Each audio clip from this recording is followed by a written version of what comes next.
Wild Animal Show, the Royal Canadian Mounted Musical Ride, the famous Lipizzan horses, the nerveless Knox Sway Pole Act, and of course the Hell Drivers.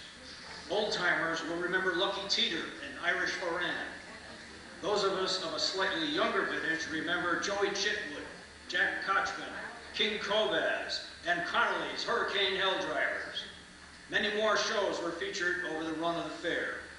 Mr. Leahy thought the fair deserved a bit of royalty, so each year the management selected a young lady to be queen of the fair.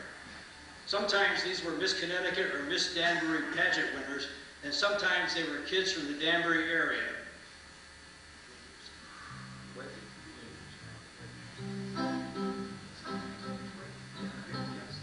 This music is original music that was never, I mean, not our original music, but it goes like this. The queen of the fair, the queen of the fair, how splendid, how graceful, how lovely. The queen of the fair, we all saw her there, that none can compare to the queen of the fair. Tonight we have with us Wendy Veccarino, queen of the 1971 and 72 fairs. Wendy, come on up and say hi.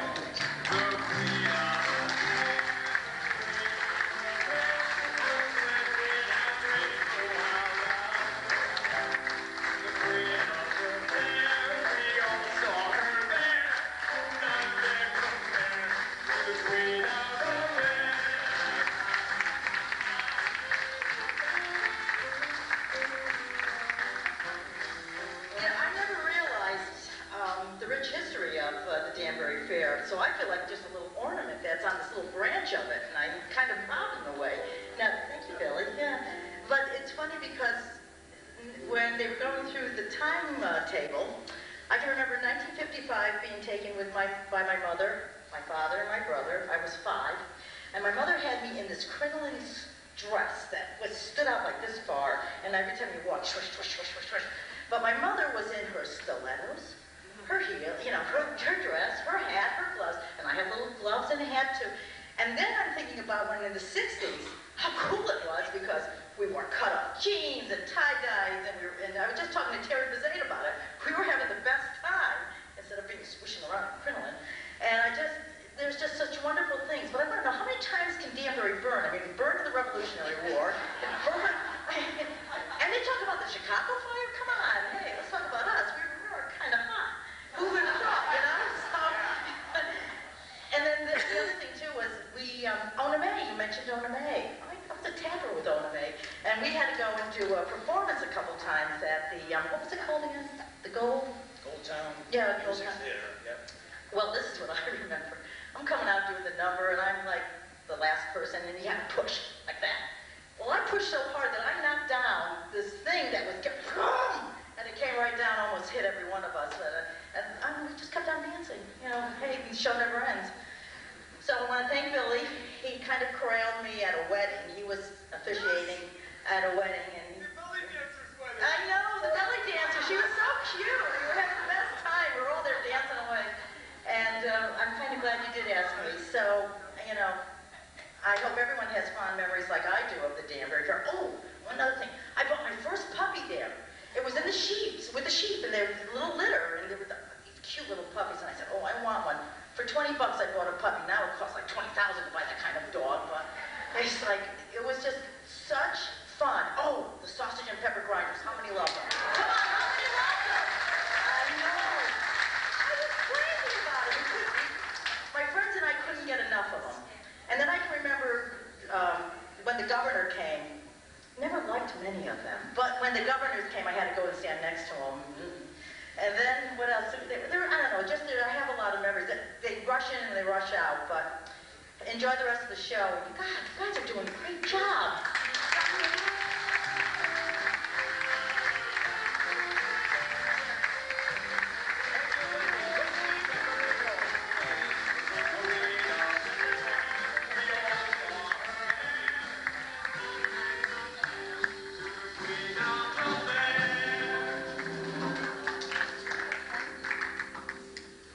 During the winter of 1969, John Leahy lost his longtime longtime friend and assistant Irv Jarvis to a heart attack.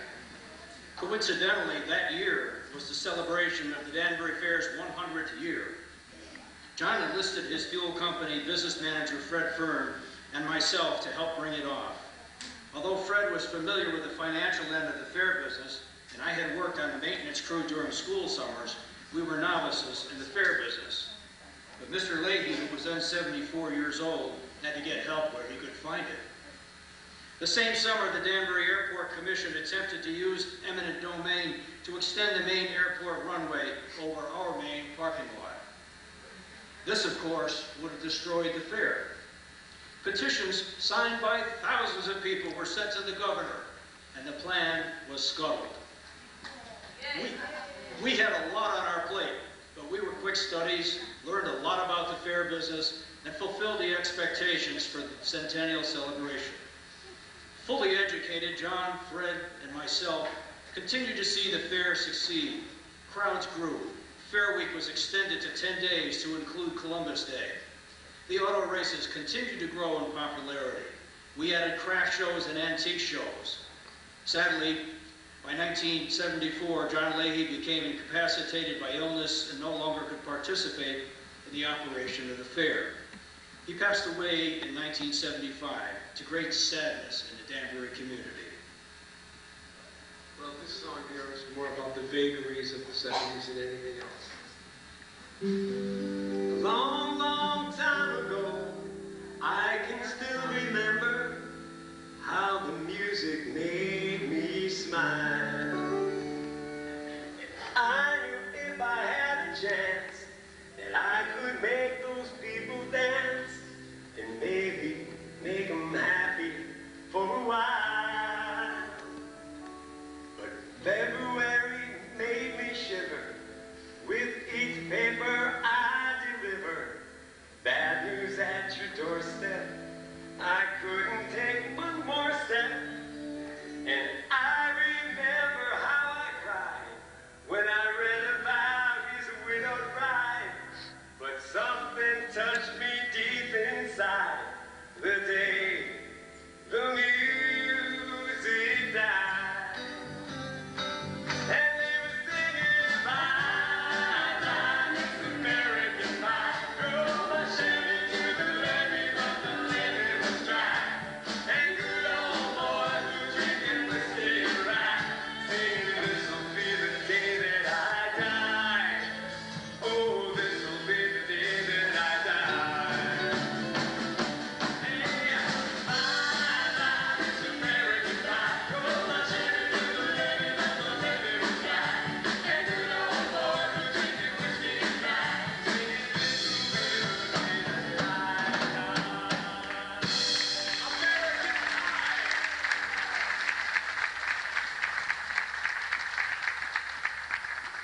So, if that song was one of the sadder moments in the 70s, something did come along, and if you were on the midway during the later 70s, you'll remember the age of disco was being ushered in. And we have Jackie Robin. First I was afraid, I was petrified. Can't figure I could never live without you by my side. And I spent so many nights thinking how you did me wrong. Well, I grew strong, and I learned how to get along. You throw your back, roll down the street, have the smoke in about your ear, and then man was born.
Continue to operate the fair. Problems with Mr. Leahy's estate resulted in the sale of the fair in 1981, much to the sadness of the people of the entire area. The sale and the events leading up to it were the most controversial things to happen in Danbury in many years.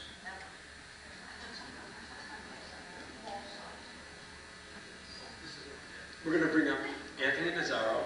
He's going to do a song that sort of sums up the way you sort of feel about things sometimes. And he's going to count us off on this song.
Fair to walk into the big top and say so long, see you next year to a number of the concessionaires there as they engaged in good-natured banter while they took down their displays. But on the final night of the fair, when I walked in, there was a different atmosphere. The big top arena was dimly lit. No voices were heard. The only noise was the hollow tap, tap, tap of a hammer echoing in the cavernous, canvas-covered area as the displays came down. As I looked around the big top for the final time, I reflected on all of the wonderful things that had been enjoyed by literally millions of fairgoers over the years. I thought about all the disasters that had threatened the fair's existence over the years: multiple fires, the Spanish flu, 2 world wars, the Great Depression, and airport expansion. The fair was finally brought down by the economic and political realities of the changing times. Over 440,000 people attended the last fair, but as the clock marched on to 7 o'clock on October 12, 1981,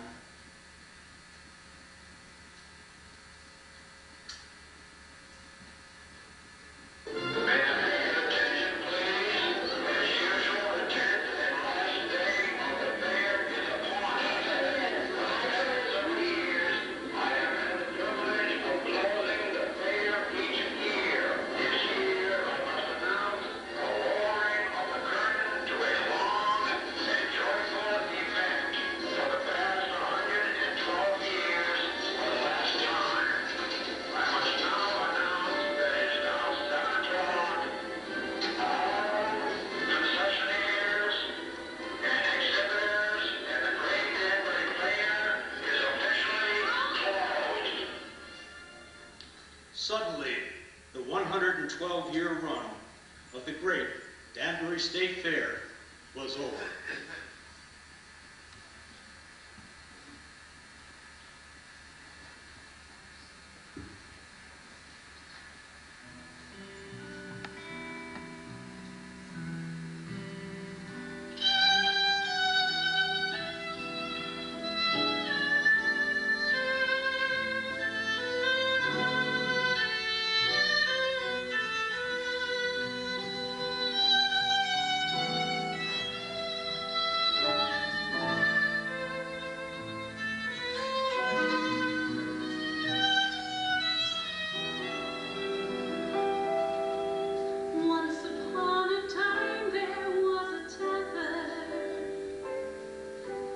Where we used to share a drink or two.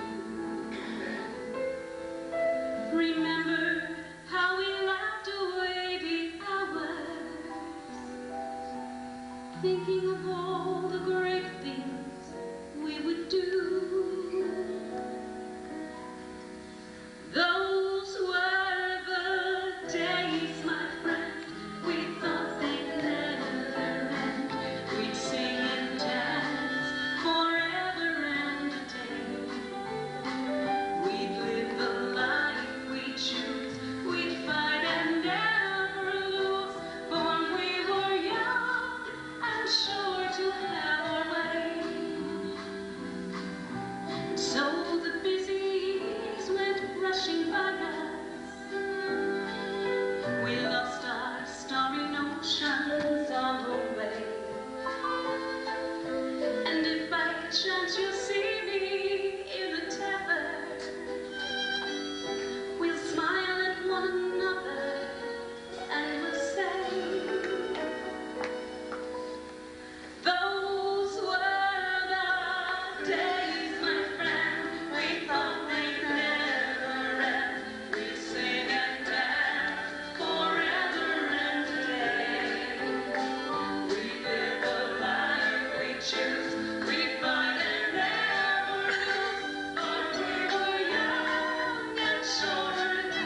town on a Saturday night. There's a crowd in the parking lot just outside. The ticket booth opens and it's just a little while before they stream into the stands and go through the turnstiles.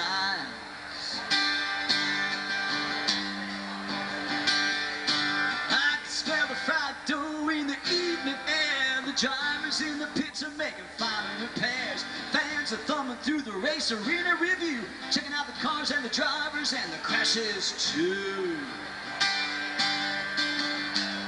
I got my stock all ready for the start my track. I'm ready to burn up tonight and never look back. We'll pull up to the gate here, turn number 4, and we'll ride into the blacktop like the week before. I'm driving at the Race Arena. I'm driving at the Race Arena. I'm driving at the Race Arena, the Race Arena in my dreams. Here we go.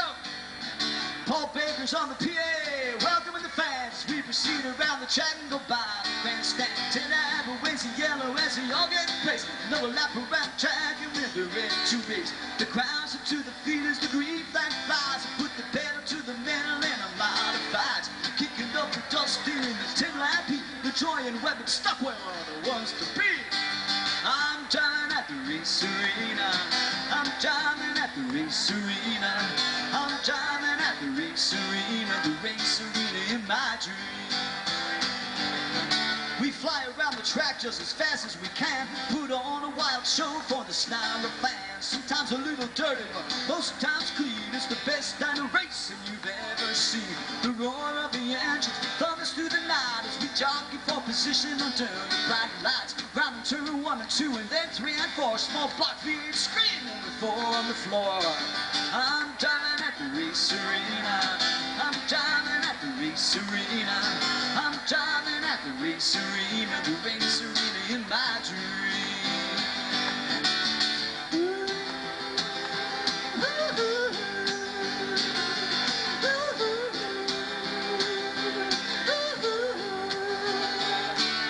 Now it's time for the feature race, the best of the best. 25 laps of racing fury puts it to test. To see Pierce and Campanella added to the pack, along with Patch and Funk and Fauché on the attack. John, the final lap sends shivers down the spine as we go flying around the track towards the start finish line. In a flash it'll be over and there'll be reason to brag, cause tonight I won the feature and I took home the checkered flag. I'm driving at the Race Arena. I'm driving at the Race Arena. I'm driving at the Race Arena, the Race Arena in my dreams.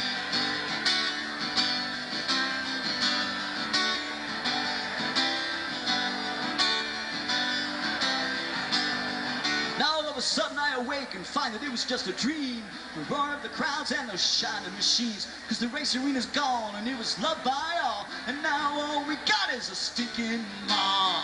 I'm driving at the Race Arena. I'm driving at the Race Arena. I'm driving at the Race Arena, the Race Arena in my dreams. I'm driving at the Race Arena. I'm driving at the Race Arena. I'm driving at the Race Arena, the Race Arena in my dreams.